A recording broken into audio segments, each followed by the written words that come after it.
4 күндік жұмыс аптасы заң жобасы парламентте қашан қаралады? Биыл желтоқсанда 4 күндік жұмыс аптасын енгізу туралы заң жобасы парламентке енгізіледі. Бұл туралы әділет вице-министрі Алма Мұханова айтты.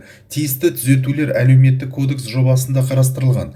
Бүгінгіде бұл кодекс жобасы мемлекеттік органдардан қолдау тауып үкіметке енгізілді. Заң жобалау жоспарының тізіміне сәйкес тиісті заң жобасы биыл желтоқсанда парламентке енгізілуі тиіс, дейді министрдің орынбасары орталық коммуникация қызметінде өткен баспасөз мәслихатында. Естеріңізге сала кетсек, бұған дейін ашық НХ порталында әлеуметтік қорғау мәселелері бойынша Қазақстан Республикасының кейбір заңнамалық актілеріне өзгерістер мен толықтырулар енгізу туралы заң жобасы жарияланған еді. Құжатқа сәйкес 2023 жылдан бастап жұмыс берушіге 5 және 6 күндік жұмыс аптасымен қатар 4 күндік жұмыс аптасын белгілеуге де мүмкіндік берілмек. Өзгеріс заңның 71 бабына жеке тармақ болып енгізіледі.